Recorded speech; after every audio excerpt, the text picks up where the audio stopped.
Hello students, एक बार फिर से आप सभी का स्वागत है होनहार प्रतिभा खोज परीक्षा की हिंदी की इस वीडियो में। इस वीडियो से आप वो सीखने वाले हैं जो परीक्षा में ज़्यादातर प्रश्न आएंगे, यानी शब्दों के आधार पर भी आपको बहुत सारे प्रश्न दिए जाएंगे। तो आज हम जो बात करने जा रहे हैं वो केवल शब्दों के बारे में है कि शब्द क्या होते हैं, शब्दों से क्या बनता है, आगे शब्दों के कितने प्रकार होते हैं और शब्दों को किन किन आधारों पर बांटा जा सकता है। तो सबसे पहले बात करते हैं शब्द की। शब्द क्या है? तो शब्द की अगर परिभाषा की बात करें तो शब्द की परिभाषा इस प्रकार हो सकती है, और आप इसे नोट भी कर सकते हैं कि दो या दो से अधिक अक्षरों के मेल को जिनका कोई सार्थक यानी जिनका कोई अर्थ निकलता हो वो शब्द कहलाएंगे। अगर किसी भी शब्द का कोई अर्थ नहीं निकल रहा है तो उसे शब्द नहीं कह सकते। इसका मतलब क्या है कि जो अक्षरों का मेल है वो कैसा होना चाहिए? सार्थक होना चाहिए, उसका कुछ अर्थ होना चाहिए। अगर उसका कोई अर्थ नहीं है तो वो शब्द नहीं कहलाएगा। तो हम अगर शब्द की परिभाषा की बात करेंगे तो शब्द की परिभाषा हम इस प्रकार लिख सकते हैं कि अक्षरों के सार्थक मेल को शब्द कहते हैं। ठीक है ना। अब बात आती है आगे शब्दों की, जैसे घर। ये क्या है? घर एक शब्द है जिसका एक अर्थ निकलता है। अगर बात की जाए गाड़ी, क्या है? एक शब्द है, इसका भी कोई अर्थ समझ में आता है। अगर कहीं लिख दिया जाए, इसका उल्टा ही कर देते हैं रीगा, अब इसका कोई अर्थ निकलेगा क्या? नहीं ना। या रघु, इसका भी कोई अर्थ नहीं। यानी शब्दों का ऐसा मेल होना चाहिए जिनका कोई अर्थ निकले, अक्षरों का ऐसा मेल होना चाहिए जिनका कोई अर्थ निकले, तभी हम उसे शब्द कहेंगे। आते हैं पद। पद क्या है? जब शब्दों का प्रयोग किसी वाक्य में किया जाता है, यानी कि शब्दों का प्रयोग जब किसी वाक्य में किया जाता है तो वो शब्द पद बन जाते हैं। शब्द क्या बन जाते हैं? पद बन जाते हैं। जैसे कोई वाक्य है, मान लीजिए मीठी वाणी बोलो। क्या है ये? मीठी वाणी बोलो। तो मीठी वाणी बोलो ये जो शब्द है, अब इसमें जो मीठी है, वाणी है और बोलो है, ये तीनों ही वैसे शब्द है, लेकिन इनको एक वाक्य में प्रयोग कर दिया गया है तो अब ये पद बन गए। यानी मीठी भी एक पद है, वाणी भी एक पद है और बोलो भी एक पद है। अब ये शब्द क्या बन गए? पद। तो इस प्रकार हम कह सकते हैं कि जब शब्दों का प्रयोग किसी वाक्य में किया जाता है तो वे पद कहलाते हैं या उन्हें पद कहते हैं। अगली बात आती है शब्दों के प्रकार। तो देखिए, हिंदी भाषा में बहुत सारे शब्द हैं। हिंदी भाषा का शब्दकोश है वो बहुत बड़ा है, बहुत विशाल है। इसीलिए इसके अगर प्रकारों की बात की जाए तो हिंदी में शब्दों के अनेक प्रकार हैं, लेकिन यहाँ पर हम केवल कुछ आधारों पर ही शब्दों के प्रकार के बारे में बात करेंगे। ठीक है ना। कुछ आधारों पर ही शब्दों के प्रकार के बारे में बात करेंगे। जैसे स्रोत के आधार पर, पहला प्रकार क्या करेंगे हम? स्रोत के आधार पर, यानी कि कहाँ से हिंदी में जो शब्द प्रयोग किए जाते हैं वो कहाँ से आए हैं, स्रोत के आधार पर। दूसरा अर्थ के आधार पर, यानी कि एक ही शब्द के कई अर्थ भी हो सकते हैं, उसका विपरीत भी हो सकता है, समानार्थी भी हो सकता है, बहुत सारे। तो अर्थ के आधार पर भी हम शब्द का मतलब प्रकार का वर्णन करेंगे, अध्ययन करेंगे। और तीसरा है रचना के आधार पर। तीसरा क्या है?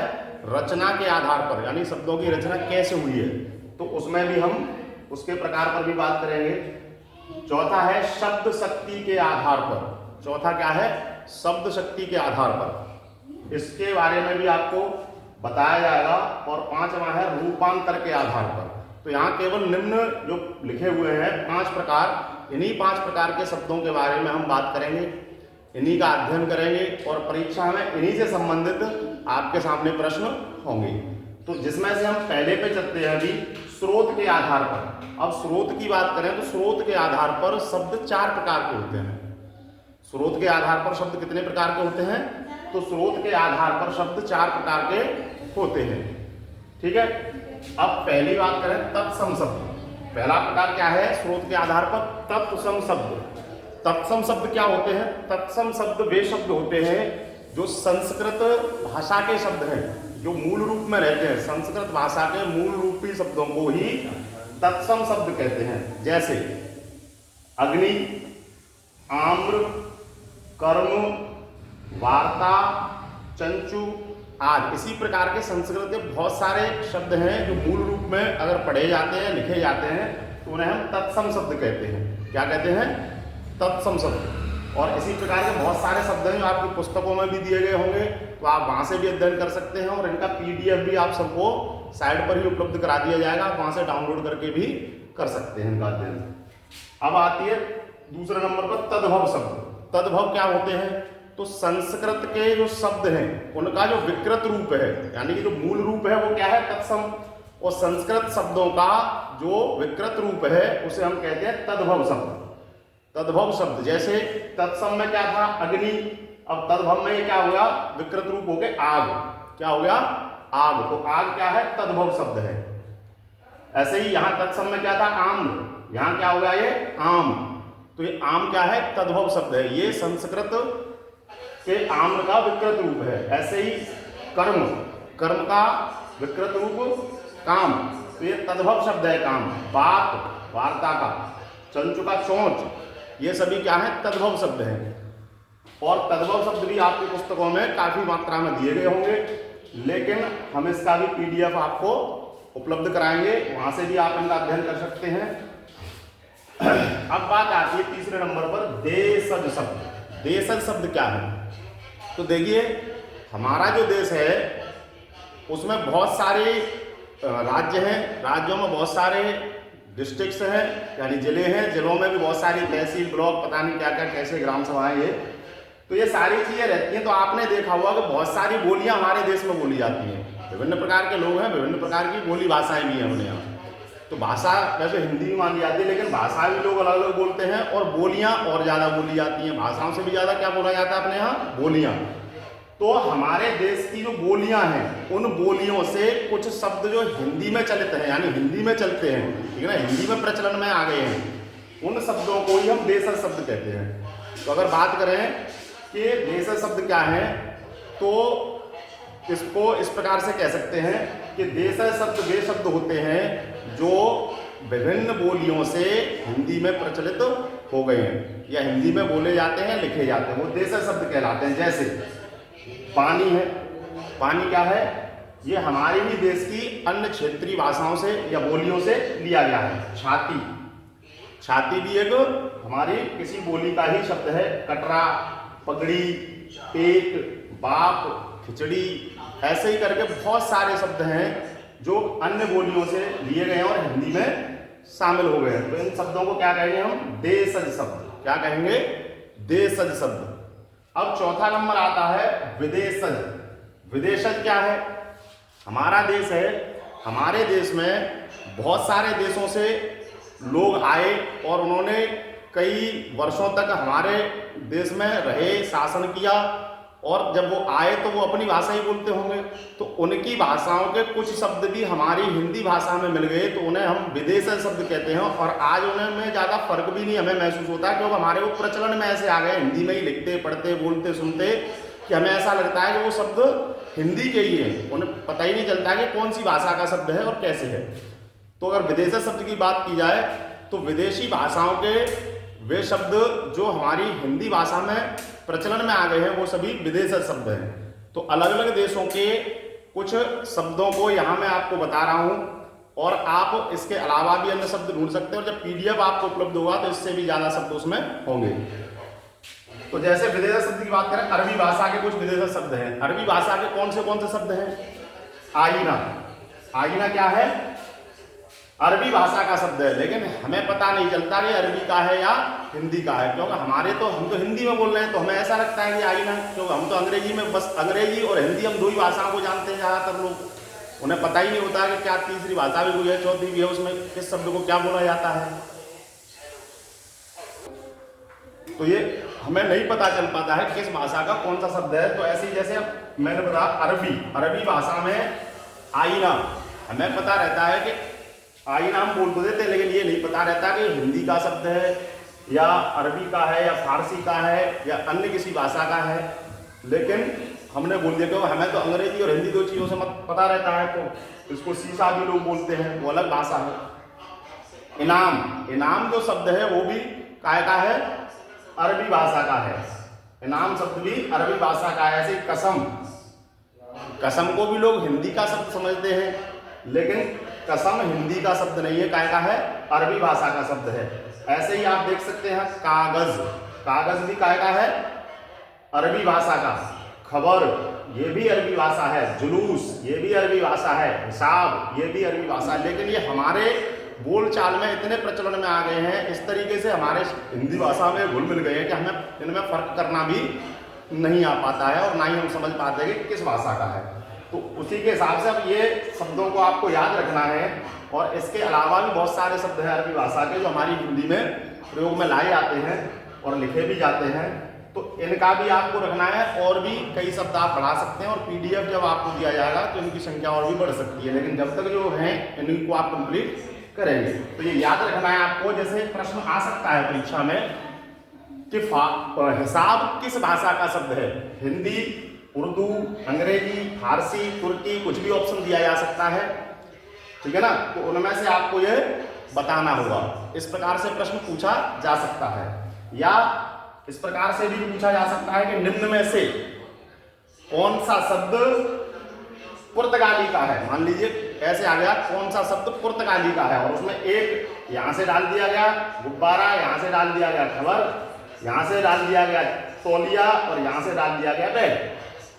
अब आपको पता होगा कि तौलिया ही पुर्तगाली शब्द है या पुर्तगाली भाषा का शब्द है, तभी तो आप उस पर सही उत्तर लगा पाएंगे। तो इस प्रकार से इन सभी शब्दों का हमें अध्ययन करना है, ठीक तरीके से इनकी तैयारी करनी है।